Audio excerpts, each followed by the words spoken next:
Hello बेटा। तो finally अभी साइंस का पेपर फिनिश हुआ है जस्ट। तो मेरे पास अभी ये इस समय सेट 5 है। बहुत ही आसान पेपर आया है और जो भी अभी लास्ट 2-3 दिन में रिवीजन कराया था सारा उसी में से है। तो बहुत ही अच्छा पेपर बनाया है ये सीबीएसई ने। तो एक बार इसका आंसर फटाफट चेक कर लेते हैं बेटा हम लोग। पहला सेक्शन बायोलॉजी का है। Choose the equation of reaction that correctly represent anaerobic respiration in muscle. तो बेसिकली बेटा तुम लोगों ने मसल देख के ही तुम लोग समझ गए होगे। Very good. तो इसका आंसर होगा लैक ऑफ ऑक्सीजन ग्लूकोज से pyruvate and then lactic acid and energy. तो फर्स्ट का ऑप्शन डी हो गया बेटा। नेक्स्ट है which of the following is a non biodegradable pollutant. मतलब जो बायोडिग्रेडेबल नहीं है तो ऑब्वियसली इट इज डीडीटी, क्योंकि ये सिंथेटिक सब्सटेंस है। An ecosystem consist of maximum number किसके होने चाहिए? प्रोड्यूसर के होने चाहिए, क्योंकि प्रोड्यूसर जब तक मैक्सिमम नहीं होंगे तब तक आगे एनर्जी ट्रांसफर कैसे होगी? Identify the part that control closing and opening of stomatal pore. Stomatal pore की क्लोजिंग और ओपनिंग को कौन रेगुलेट करता है? Guard cell. बहुत ही आसान पेपर है। Select the incorrect statement. Incorrect statement तुमको चूज करना है। फर्स्ट देखो, ozone is a molecule form by 3 atom, ये तो करेक्ट है। Ozone shield earth surface from harmful infrared radiation. CFC are linked to decline of O3 layer in our atmosphere. CFC से atmosphere में O3 की layer कम होती है। Ozone at higher level is a product of ultraviolet radiation acting on oxygen molecule. ये वाला option आपका incorrect है। ओजोन कोई अल्ट्रावायलेट रेडिएशन का प्रोडक्ट नहीं है।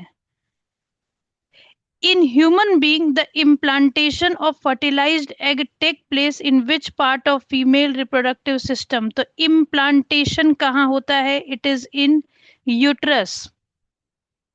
When a human egg is fertilized by a sperm having Y chromosome, the zygote has a combination of chromosome. अगर Y chromosome mail से आया है तो definitely it will be 44 plus 44 plus XY. It is 44 plus X Y, क्योंकि 22 pairs होते हैं बेटा। Next है असर्शन रीजन का क्वेश्चन है, देखते हैं। Bacteria that can withstand heat have better chances of survival in a heat wave.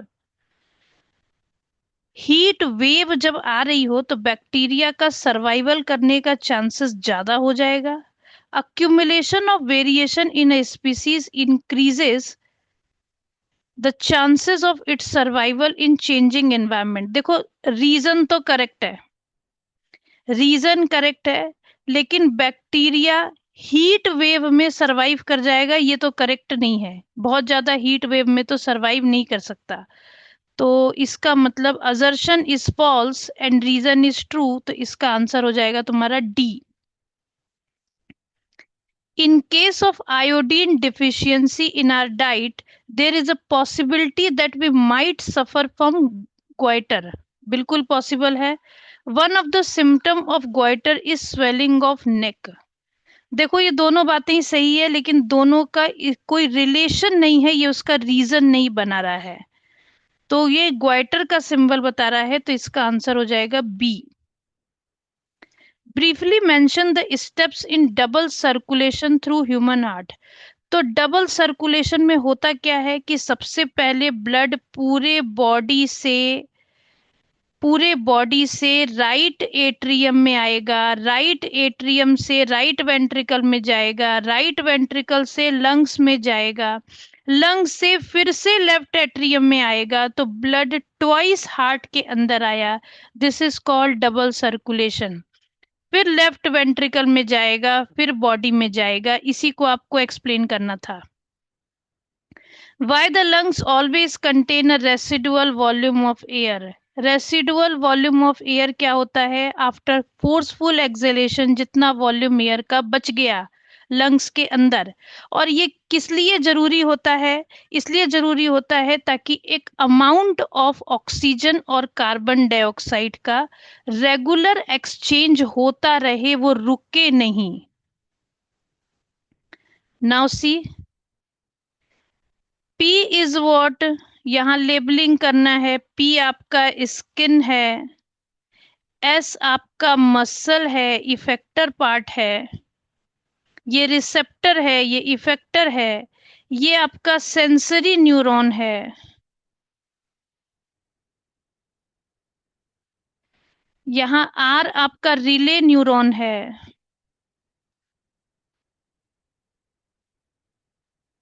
यहाँ इन्होंने मोटर न्यूरॉन को मार्क नहीं किया है, मोटर न्यूरॉन होता तो वो भी लिख सकते थे। Which of the plant hormone are responsible for the following processes? देखो, सेल डिवीजन को प्रमोट कौन करता है? सेल डिवीजन को प्रमोट करता है साइटोकाइनिन।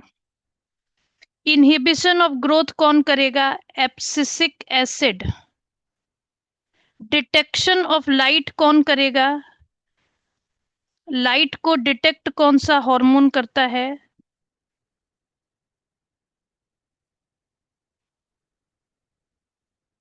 विल लाइट को डिटेक्ट कौन सा हार्मोन करेगा? और विल्टिंग ऑफ लीफ के लिए कौन सा हार्मोन होगा? This is also abscisic acid. Detection of light,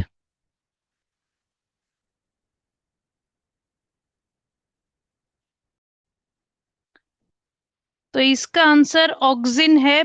detection of light auxin करता है, इसीलिए ऑक्सिन शेडी पार्ट में चला जाता है। Now see, mention any one of the harmful effect of using plastic bag on the environment. Suggest better alternative to the use of plastic bag. तो harmful effect तो आप कोई भी लिख सकते थे कि इससे इसको बर्न करने से गैसेस प्रोड्यूस होती हैं जो कि टॉक्सिक होती हैं। बेटर ऑल्टरनेटिव क्या हम यूज कर सकते हैं? पेपर बैग यूज कर सकते हैं इसके लिए। Paddy fields require a large amount of water. The pesticide and chemical fertilizers used are washed down into the soil or the water bodies. How do these chemicals reach our bodies? What is the phenomena known as? ये chemicals हमारे body में कैसे जाते हैं? Via food chain. Food chain में जब भी हम इन फूड को खाते हैं, जो भी प्लांट प्रोडक्ट्स होते हैं, इनको जब खाया जाता है तो ये हमारे बॉडी में जाते हैं। और इस फेनामेना को हम लोग क्या बोलते हैं? Biological magnification. क्या बोलेंगे? Biological magnification. अब यहाँ बोल रहा है क्रॉस शो करना है between P plant having round and green seed with a pea plant having wrinkled and yellow seed up to F2 generation। ये आप सबको पता है बेटा। सबसे पहले आप लोगों को R R wrinkled and yellow seed बोल रहा है और राउंड एंड ग्रीन सीड बोल रहा है, तो आप सबसे पहले आर आर वाई वाई ले लीजिए।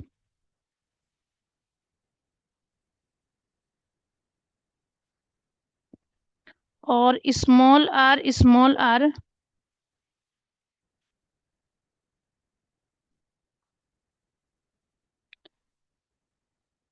कैपिटल वाई ले लीजिए।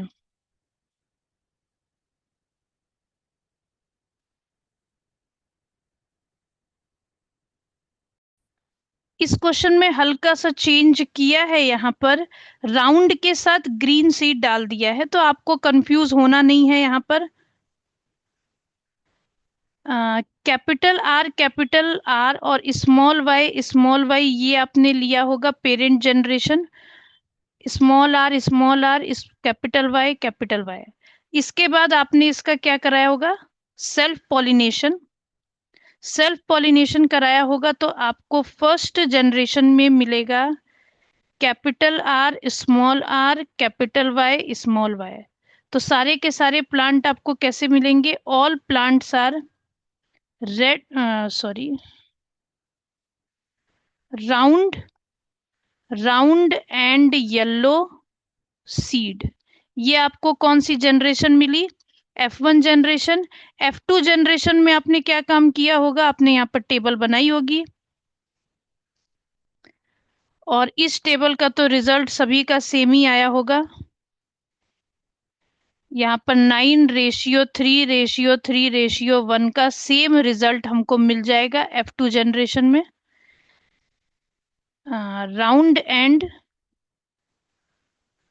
राउंड एंड येलो हमको मिलेंगे 9, रिंकल्ड एंड ग्रीन हमको मिलेंगे 1, और बाकी दोनों राउंड और ग्रीन और येलो और रिंकल्ड का कॉम्बिनेशन बैठेगा 3:3। आई होप ये आप सबका सही हुआ होगा।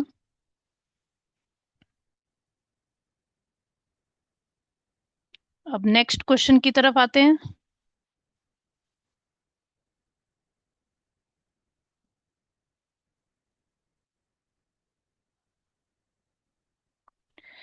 Kidney help to regulate the volume of fluid and various metabolic waste product in the body. Normally, kidney filter about 180 liter of fluid daily, but the volume actually excreted out is only a liter or two a day.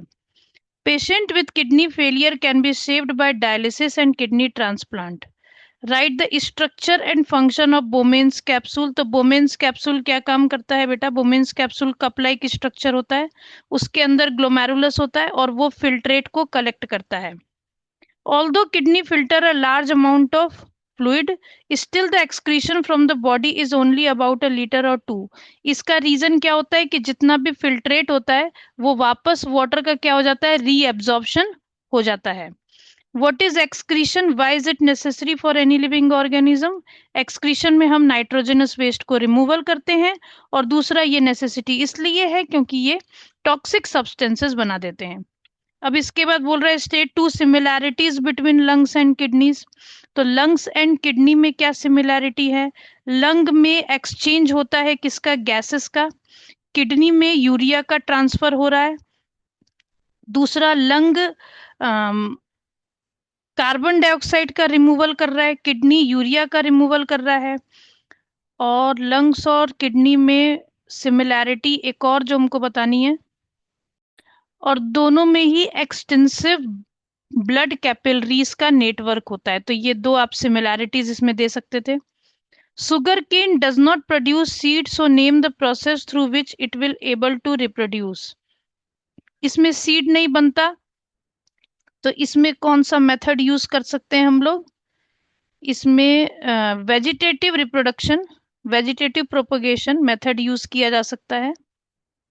Vegetative propagation method इसमें use किया जा सकता है। Stem cutting, stem से इसमें reproduction किया जा सकता है। List any 2 advantage of this method. तो आपको ये सेक्सुअल रिप्रोडक्शन का एडवांटेज लिखना है। इसमें लेस टाइम लगेगा। दूसरी बात, इसमें जो प्लांट होते हैं वो सेम काइंड के प्रोड्यूस होते हैं। Besides sugarcane, give 2 more example of plant that reproduce by this method. तो आप एक एग्जाम्पल इसमें लिख सकते हैं रोज का, एक एग्जाम्पल इसमें लिख सकते हैं पोटैटो का। Why regeneration is not possible in all the type of animal? क्योंकि हर टाइप के एनिमल में क्या होता है? रीजेनरेशन करने के लिए स्पेशल टाइप ऑफ सेल्स नहीं होते। तो स्पेशल टाइप ऑफ सेल्स नहीं होते तो वो रीजेनरेशन नहीं कर सकते। In an angiospermic flower, fertilization is said to take place when male gamete carried in the pollen tube fuses with the female gamete present in embryo sac. This result in lot of changes in different part of flower state. The changes take place. Zygote किसमें change हो जाएगा? Post fertilization के बाद zygote changes into embryo. Embryo से further seed बनेगा, organism बनेगा। Ovule changes into seed, ovary changes into fruit and sepal fall off, sepal गिर जाएंगे। जर्मिनेशन, जर्मिनेशन का डेफिनेशन क्या हो गया? सीड जर्मिनेट होंगी, सीड जर्मिनेट होकर के प्लांटलेट्स का फॉर्मेशन करेंगी, इसी को बोलते हैं germination. Which of the following is an amphoteric? Bio का पेपर बहुत इजी था। Now next chemistry. केमिस्ट्री में एम्फोटेरिक ऑक्साइड, मैंने आप लोगों को पहले ही बताया था कि एम्फोटेरिक ऑक्साइड वाला क्वेश्चन 100% आएगा। एल्यूमिनियम और जिंक दो नाम पता थे हम लोगों को। Which of the following will not undergo addition reaction? Addition reaction कौन नहीं देगा? जो कि अनसैचुरेटेड होगा। अनसैचुरेटेड कौन सा हो गया आपका? C2H4। C2H4 भी अनसैचुरेटेड है, C2H2 भी अनसैचुरेटेड है, ये भी अनसैचुरेटेड है, तो ये आपका करेक्ट आंसर होगा। This one will be correct क्योंकि ये एडिशन रिएक्शन शो नहीं करेगा। Magnesium ribbon burn with a dazzling white flame and changes into white powder. The powder is dissolved in water. Identify the chemical formula of the white powder. तो white powder तो MgO है और ये turn कर देता है किसको? Red litmus को ब्लू में। तो करेक्ट आंसर मेरा बी होगा। Which of the following set of compound does not belong to the same homologous series? तो C4H10 ये तो सेम के ही हैं। C2H6 और ये भी सेम का ही हो गया।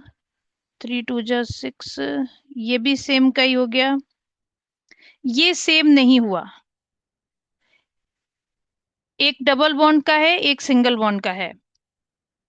Four solution, namely fructose, ethanol, hydrochloric acid, and sodium hydroxide, filled in four separate beaker connected one by one. The solution in which the bulb will glow. किस solution में bulb glow करेगा? तो bulb glow करेगा। Ethanol तो देखो good conductor नहीं है, तो इसमें नहीं होगा, इसमें भी नहीं होगा, इसमें भी नहीं होगा। This one is correct. Hydrochloric acid and sodium hydroxide. Study the following table and select the correct option.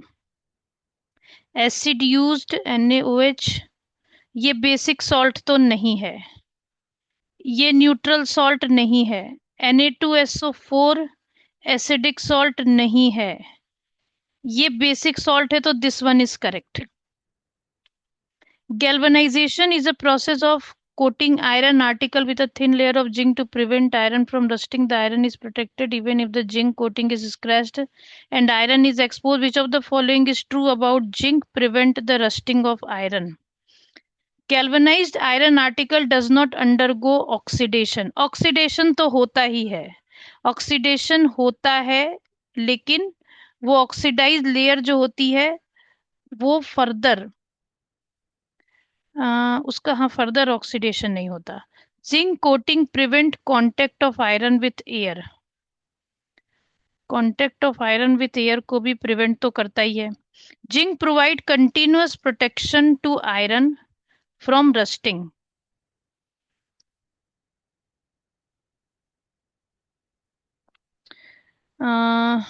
Does not undergo oxidation.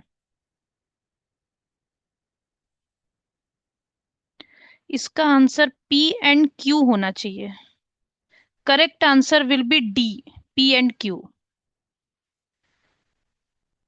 Reaction of quicklime with water is an exothermic reaction. Correct है। Large amount of heat is revolved. तो both assertion and reason are correct and reason is correct explanation.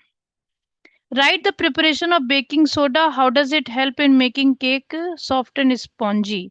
तो baking soda का preparation आप लोगों को पता है। NaCl plus H2O plus NH3 plus CO2, इससे baking soda का formation होता है NH4Cl plus NaHCO3। और इसी केक को सॉफ्ट और स्पॉन्जी क्यों बना पाता है? क्योंकि जैसे ही NaHCO3 को आप हीट करते हैं कार्बन डाइऑक्साइड गैस रिलीज होती है। पोटेशियम आयोडाइड सोल्यूशन में आप लेड नाइट्रेट डालेंगे तो क्या बनेगा? PbI2 का येलो PPT बनेगा। Zinc is added to copper chloride. Zinc को आप कॉपर क्लोराइड में डालेंगे तो डिस्प्लेसमेंट रिएक्शन होगा। डिस्प्लेसमेंट रिएक्शन नहीं होगा, कॉपर ज्यादा रिएक्टिव नहीं है जिंक से, तो जिंक ही ज्यादा रिएक्टिव है। तो जिंक ज्यादा रिएक्टिव है तो जिंक कॉपर को डिस्प्लेस कर लेगा, तो ZnCl2 प्लस कॉपर बनेगा। करेक्ट है। Hydrogen gas is passed over hot copper oxide. Copper oxide पर अगर आप हाइड्रोजन गैस डालेंगे तो रिडक्शन होगा और कॉपर और H2O का फॉर्मेशन हो जाएगा। केमिकल, इसमें रिएक्शन को बैलेंस करके भी लिखना था। Give the chemical name and formula of plaster of Paris. तो आपको पता है केमिकल नेम इसका है calcium sulphate, calcium sulphate hemihydrate, और इसका फॉर्मूला है CaSO4.12H2O। इसको केमिकल इक्वेशन प्रिपरेशन का पता है आप लोगों को, जिप्सम को 373 केल्विन पर हीट करके बनाना है। दो यूज फ्रैक्चर ऑफ बोन में और कोई मोल्ड्स वगैरह बनाने में। Name the acid present in ant stinging, it is methanoic acid. Diluting an acid, it is recommended that an acid should be added to water because it is an exothermic reaction. ये एक exothermic reaction है। Baking soda use एंटा acid की तरह क्यों करते हैं?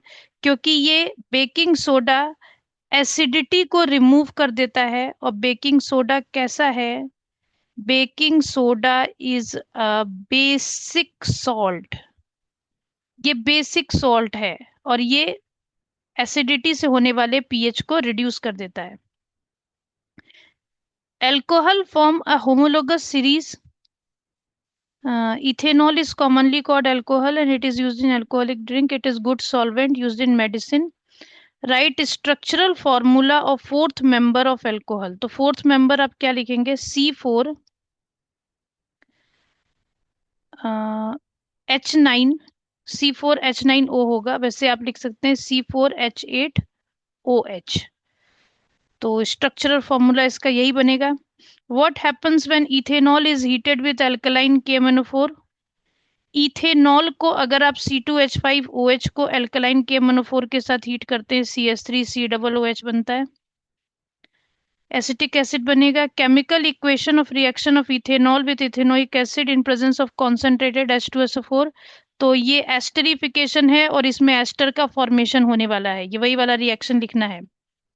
Ethanol को अगर आप हीट करेंगे तो इथेनॉल को अगर आपने हीट किया तो आपको पता है C2H4 का फॉर्मेशन होगा और साथ में वाटर मॉलिक्यूल रिलीज होता है। आयनिक कंपाउंड का high melting point, boiling point इसलिए होता है क्योंकि ये क्रिस्टल लैटिस स्ट्रक्चर बनाते हैं। क्रिस्टल लैटिस स्ट्रक्चर बनाते हैं। सोल्डर अलॉय है लेड और टिन का, इसको वेल्डिंग में इसलिए यूज करते हैं क्योंकि ये इलेक्ट्रिसिटी का एक गुड कंडक्टर होता है और इसका मेल्टिंग पॉइंट, बॉइलिंग पॉइंट भी हाई हो जाता है। Carbon can not reduce the oxide of sodium और मैग्नीशियम। सोडियम और मैग्नीशियम के ऑक्साइड को, सोडियम और मैग्नीशियम के ऑक्साइड को कार्बन रिड्यूस इसलिए नहीं कर सकता क्योंकि कार्बन इसको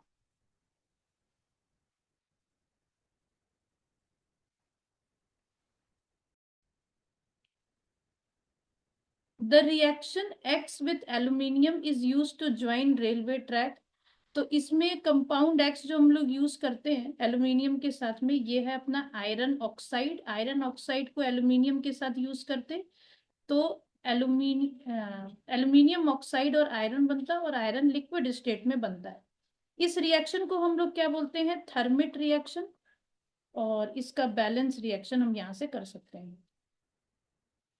कॉपर ऑक्साइड और कॉपर सल्फाइड को अगर हम लोग हीट कर दें, कॉपर ऑक्साइड और कॉपर सल्फाइड को अगर हम लोग हीट कर दें तो कॉपर बन जाएगा और SO2 बन जाएगा। ये रिडक्शन प्रोसेस था। और अगर हम जिंक सल्फाइड को हीट करेंगे इन प्रेजेंस ऑफ ऑक्सीजन तो ये ZnO प्लस SO2 देगा। और ये हम लोग का कौन सा रिएक्शन था? ये था हम लोग का oxidation process. The wires carrying current in homes have a coating of PVC. PVC के कोटिंग इसलिए लगाते हैं ताकि छूने पर करंट जो है वो नहीं लगे। To make hot water tank, copper is used, not steel. Hot water tanks में हम लोग कॉपर को इसलिए यूज करते हैं क्योंकि कॉपर वाटर के साथ में रिएक्शन नहीं करता है। कॉपर वाटर के साथ में रिएक्शन नहीं करता है। So the formation of ionic compound, calcium oxide का अगर बनाना है तो कैल्शियम ऑक्साइड के कैल्शियम के आउटर मोस्ट ऑर्बिट में, कैल्शियम के आउटर मोस्ट ऑर्बिट में आपको पता है 2 इलेक्ट्रॉन होंगे और ऑक्सीजन के आउटर मोस्ट ऑर्बिट में 7 इलेक्ट्रॉन, 6 इलेक्ट्रॉन होंगे, 1 2 3 4 5 6। तो आप ये इलेक्ट्रॉन इसको दे देंगे और इस तरीके से आप इलेक्ट्रॉन डॉट स्ट्रक्चर बना देते हैं। यहाँ इन्होंने वैसे एटॉमिक नंबर दे भी दिया था। अब नेक्स्ट फिजिक्स का पार्ट है। Rays from sun converges at a point 25 centimetre behind a convex lens. The distance at which an object be placed in front of the lens to get a virtual image. देखो, अगर 25 centimetre उसका focal length है, 25 centimetre अगर उसका focal length है, infinity से आने वाली इमेज अगर कॉन्सेंट्रेट हो रही है, तो इसका मतलब हमको ऑब्जेक्ट को रखना पड़ेगा 0 से 25 के बीच में। तो मेरा करेक्ट आंसर क्या होगा? 20 centimetre. To restore clear vision in the person whose size of the eyeball has reduced, suggested to use suitable। अगर उसका आई बॉल का साइज रिड्यूस हो गया है, छोटा हो गया है, तो इसका मतलब इमेज कहाँ बनेगा? इमेज फॉर्म होगा behind the retina. Behind the retina अगर इमेज फॉर्म हो रहा है तो उसको एक कन्वर्जिंग लेंस की जरूरत है ताकि उसका इमेज रेटिना पर बनने लग जाए।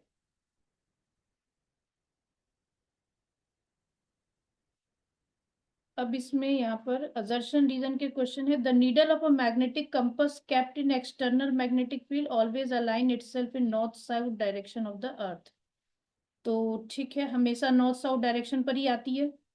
Behaviour of the needle of a compass is same as that of a freely suspended bar magnet. ये भी सही है, लेकिन इन दोनों का कोई आपस में ये इसका रीजन तो नहीं है, तो करेक्ट आंसर हो जाएगा B. When an incident ray of light enter in a medium X from a medium Y, it bend away from the normal। Medium X से मीडियम Y में अगर लाइट की रे आ रही है तो वो अवे जा रही है। तो definitely speed of light in medium X with respect to speed of light in medium Y। तो speed of light in medium X is less than Y। Speed of light in medium X should be less.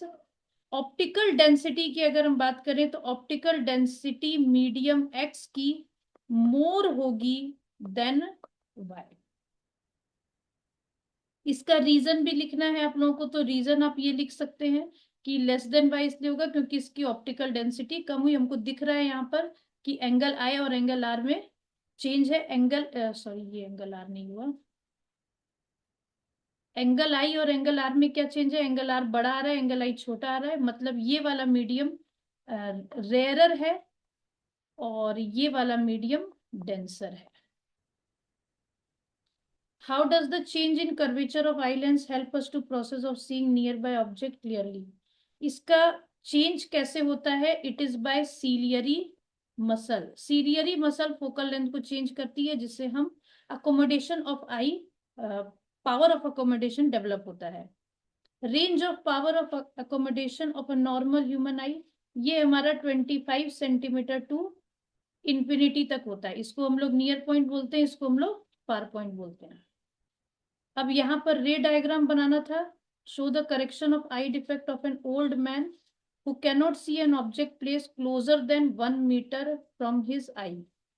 तो ये definitely hypermetropia का आप लोगों को पूरा रे diagram बनाना था, जो बताया गया था आप लोगों को कि एक रे डायग्राम आप याद करिएगा हाइपरमेट्रोपिया का और एक याद करिएगा मायोपिया का।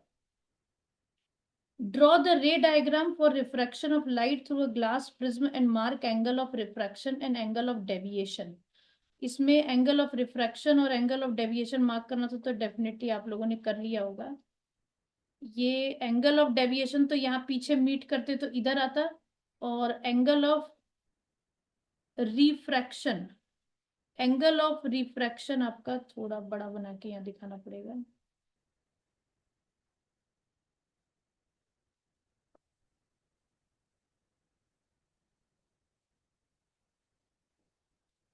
एंगल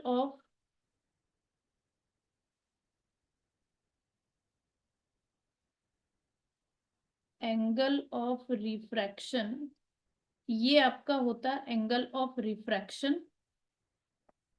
और यहाँ पे आप बनाते रे और इसको आप पीछे मीट कराते, इसको आप आगे बढ़ाते। Now this is angle of deviation. तो ये दो एंगल आपको बोला जा रहा है दिखाने को। When the path of light ray refracted through a glass prism is reversed, how will the angle of deviation changes? When the path of light ray refracted through a glass prism is reversed,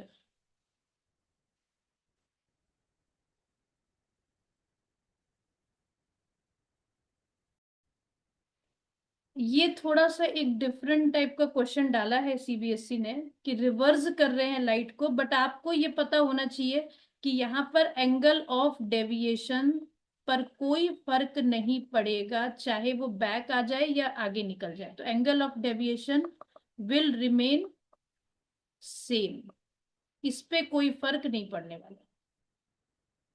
An object of height 6 centimeter is placed at a distance of 30 centimeter from the optical center.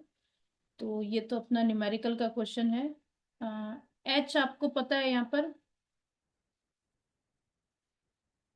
H आप लोगों को पता है 6 centimetre, और object को place कर रहे हैं तो यू आपको पता है -30।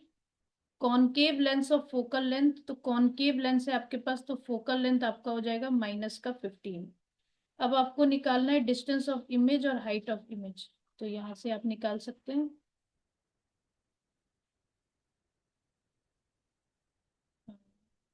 1 बाय आपको पता है formula, 1/f is equals to 1/v -1/u।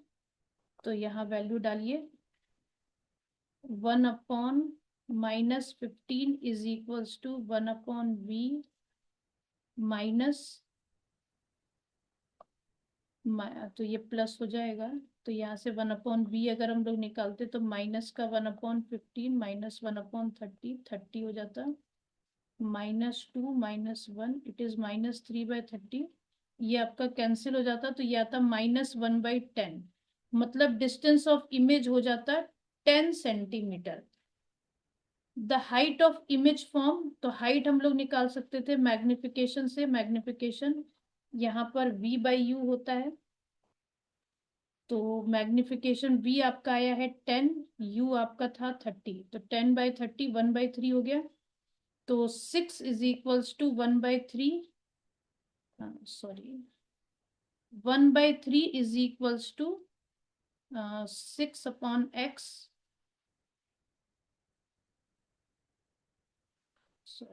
Dash upon h होता है, तो x/6 करेंगे तो इट इज 2 सेंटीमीटर, तो हाइट हमारा हो जाएगा 2 सेंटीमीटर।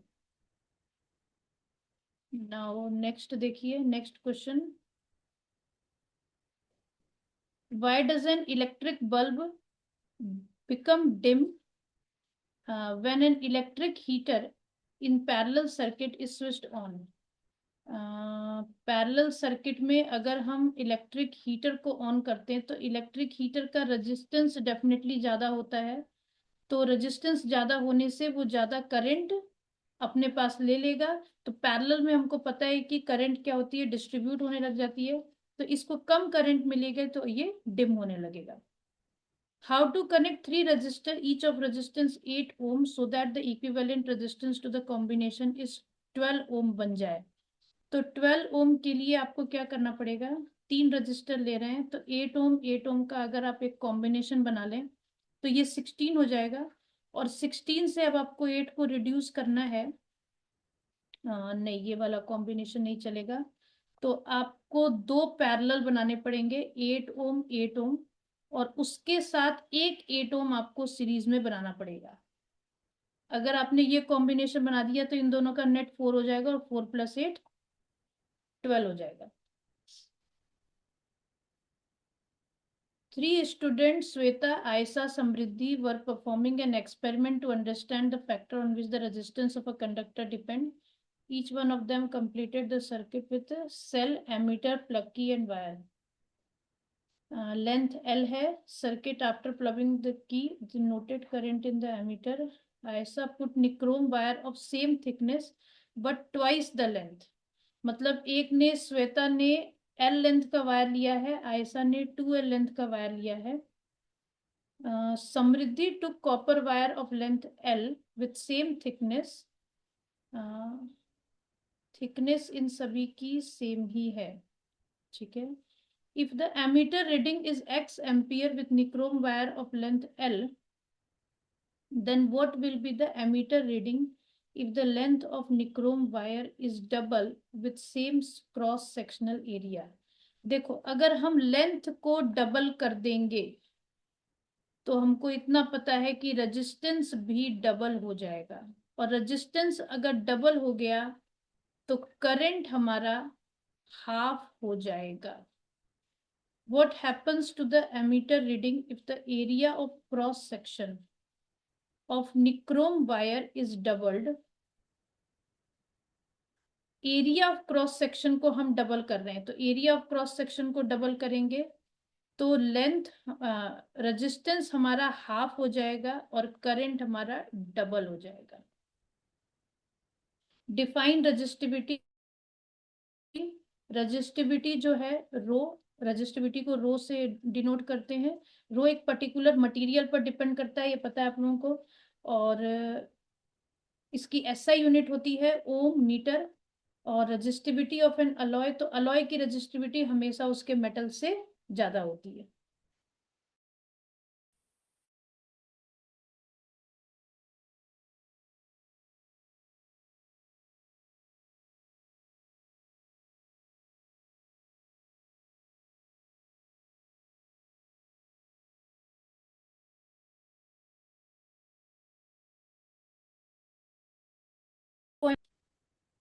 टंग्स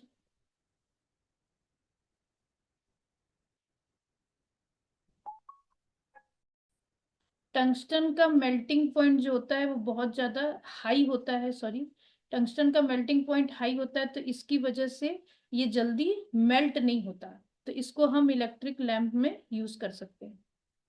कंडक्टर और bread toaster are made of an alloy rather than a pure metal, इसलिए क्योंकि इनका क्या होता है, ब्रेड टोस्टर जो होते हैं ये जल्दी ऑक्सीडाइज नहीं हो सकते, ऑक्सीडाइज नहीं होते। प्योर मेटल जल्दी ऑक्सीडाइज होते हैं, अलॉय जल्दी ऑक्सीडाइज नहीं हो सकते। State the rule which gives the direction of force acting on a current carrying conductor placed in a uniform magnetic field। तो ये हमारा फ्लेमिंग्स लेफ्ट हैंड रूल है।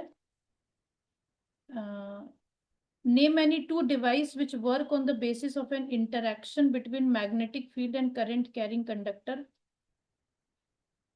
मैग्नेटिक फील्ड और करंट कैरिंग कंडक्टर पर जो वर्क करती है वो डिवाइस, एक तो आपकी मोटर हो गई, एक आपका फैन हो गया, कोई भी ऐसी चीज जो कि रोटेट करती है।